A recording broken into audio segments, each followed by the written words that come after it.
أعوذ بالله من الشيطان الرجيم بسم الله الرحمن الرحيم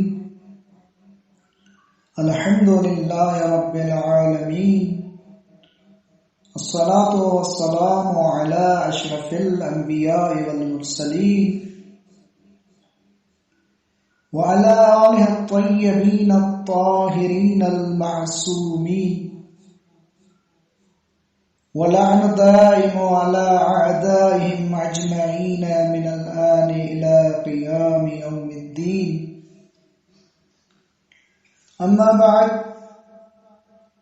قال الله تبارك وتعالى في قرآن المجيد بسم الله الرحمن الرحيم لقد كان لكم في رسول الله أسوة حسنة. عزیزان محترم، ہمارا جو موضوع ہے اور جس کے بارے میں ہم گفتگو فرمائیں گے وہ علم اخلاق ہے.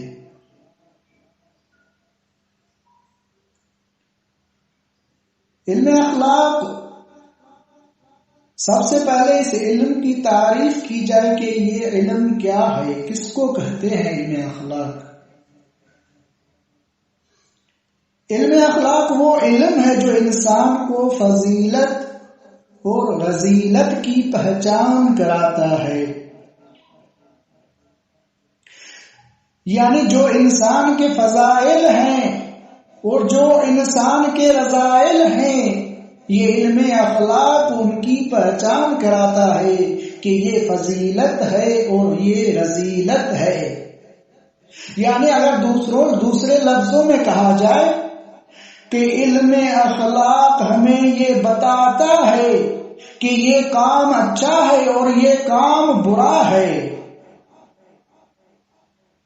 اور علم اخلاق کو اگر عربی گرامر کے اعتبار سے دیکھا جائے تو یہ اخلاق افعال کے وزن پر ہے اور خلق کی جمع ہے.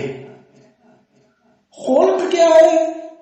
خلق انسان کی نفسانی خصوصیات کو کہا جاتا ہے، بالکل اسی طرح جیسے خلق انسان کے بدن کی صفات کو کہا جاتا ہے.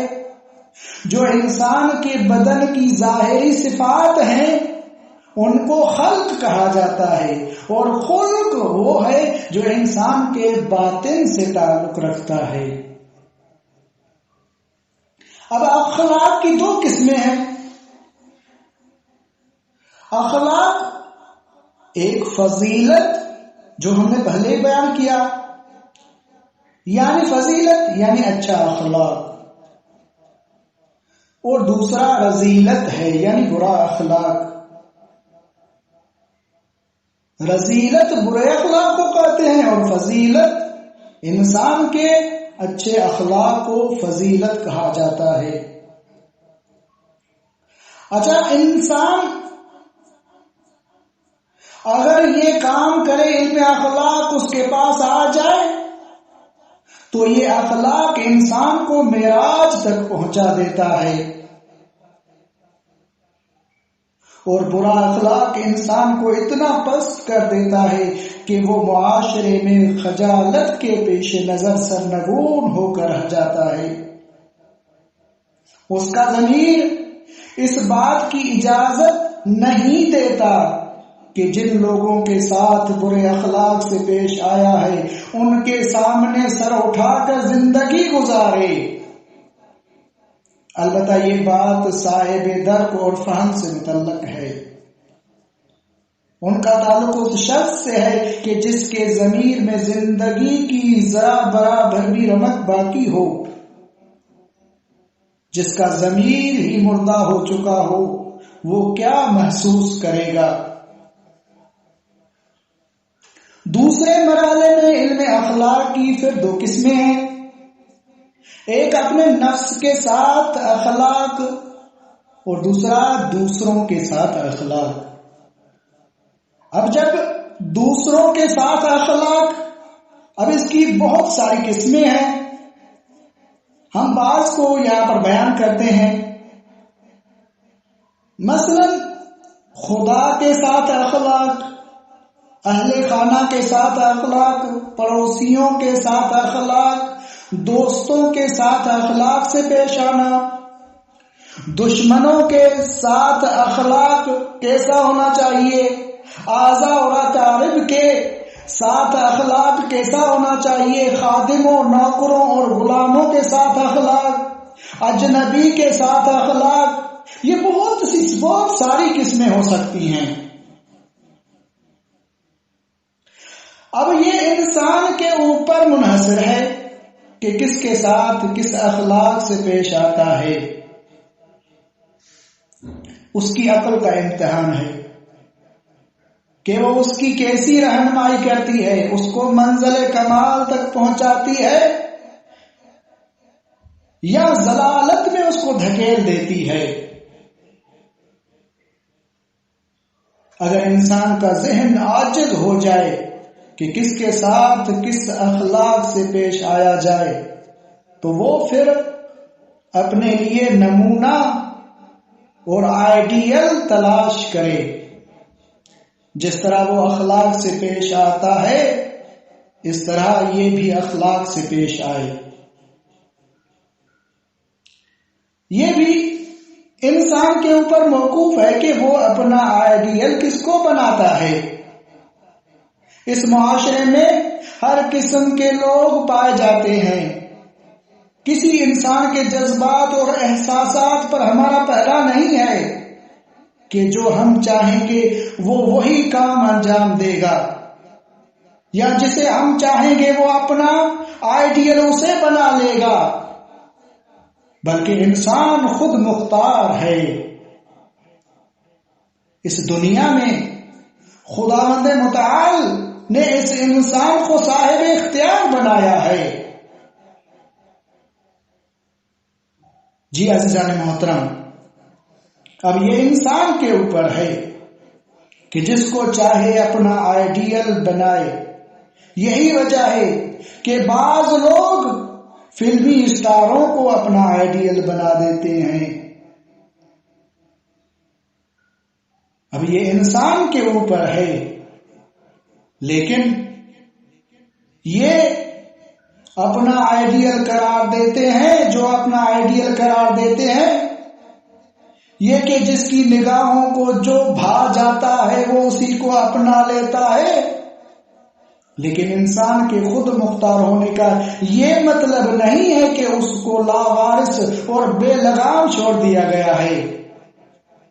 جس کو چاہے وہ اپنا آئیڈیل بنائے، بلکہ خداوند متعال نے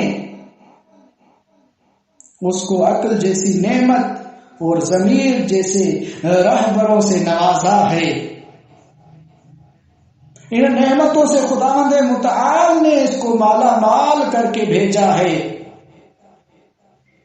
آئیڈیل کو انتخاب کرنے سے پہلے یہ سوچ لے کہ آیا عقل بھی اس آئیڈیل کو قبول کرتی ہے یا نہیں، کہ جس کو میں نے آئیڈیل بنایا ہے۔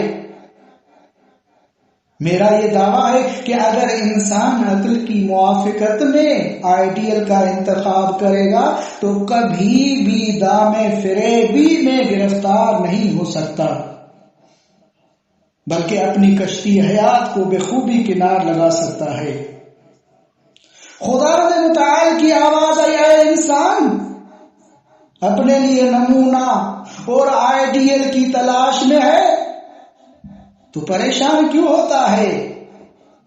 گھبرانے کی کیا بات ہے؟ ہم تیرے خالق ہیں، ہم بتائیں گے کہ تیرا آئیڈیل کیسا ہونا چاہیے۔ پھر خداوند متعال نے بتا دیا، لَقَدْ كَانَ لَكُمْ فِي رَسُولِ اللَّهِ أُسْوَةٌ حَسَنَةٌ، بے شک میرے حبیب محمد صلی اللہ علیہ وآلہ وسلم میں تمہارے لیے نمونہ موجود ہے، یہ تمہارے لیے الگو ہے، یہ تمہارے لیے نمونہ عمل ہے۔ اگر تمہیں نمونہ چاہیے تو میرے حبیب کو دیکھو، اس کی پیروی کرو، خود بے خود راہ راست پر گامزن ہو جاؤ گے، کیونکہ میرا حبیب آئینہ اخلاق ہے۔ رسول اسلام انسان کے لیے ہر کام میں بطور نمونہ پیش کیے گئے ہیں۔ انسان جو کام کرنا چاہے حضرت کو اپنا آئیڈیل بنائے، دیگر امور سے چشم پوشی کرتے ہوئے اخلاق نبوی پر نظر کرتے ہیں کہ اخلاق نبوی کیسے تھا۔ رسول اسلام سے خطاب کرتے ہوئے ارشاد رب العزت ہو رہا ہے، انک لعلی خلق عظیم، اے میرے حبیب تم اخلاق عظیم پر فائز ہو۔ آخر خداوند متعال نے رسول اکرم میں کون سی ایسی صفت دیکھی کہ خلق عظیم جیسے سند سے رسول اکرم صلی اللہ علیہ وآلہ وسلم کو نوازا؟ چونکہ اخلاق کا کوئی ایسا پہلو نہیں ہے جو حضور کی ذات میں نہ پایا جائے۔ آئیں تاریخ پر نظر کرتے ہیں کہ حضور کا اخلاق کیسا تھا اور آپ کی سیرت کیا تھی۔ روایتیں گواہ ہیں کہ آپ پورے وقار کے ساتھ راستہ چلتے تھے، آپ کی نظریں ہمیشہ جھکی رہتی تھی، ہمیشہ سلام میں سبقت کیا کرتے تھے، ہمیشہ خدا کی مخلوق میں غور و فکر کرتے تھے، بغیر ضرورت کے کلام نہیں کرتے تھے، کسی کو حقیر نہیں سمجھتے تھے، کسی کی مذمت نہیں کرتے تھے۔ اگر زیادہ خوشی کا اظہار فرماتے تھے تو صرف لبوں پر تبسم آتا تھا اور آواز بلند نہیں ہوتی تھی۔ یہ ہمارے رسول کا اخلاق ہے۔ اخلاق کے اس درجے پر فائز تھے کہ ہمیشہ سر جھکا کر چلتے تھے، کبھی بھی آپ کو سر اٹھا کر چلتے نہیں دیکھا گیا۔ ہاں عزیزان محترم، تو ایسے نبی کو خداوند متعال نے ہمارے لیے نمونہ عمل قرار دیا ہے۔ اگر ہم بھی چاہتے ہیں کہ ہماری زندگی کمال تک پہنچے، ہم کمال تک پہنچیں، تو ایسے شخص کو دیکھنا چاہیے کہ جو خود کمال تک پہنچا ہوا ہو، اور بے شک وہ ہمارے رسول اکرم صلی اللہ علیہ وآلہ وسلم کی ذات ہے۔ لہذا یہ ہمارا پہلا درس اخلاق کے بارے میں، اور انشاءاللہ آگے ان صفات کو بیان کریں گے جو انسان میں، اچھے انسان میں ہونا چاہیے، اور وہ صفات جو نہیں ہونا چاہیے، ہمیں اپنانا نہیں چاہیے، ان کو انشاءاللہ ہم آئندہ درس میں بیان کریں گے۔ والسلام علیکم ورحمۃ اللہ وبرکاتہ۔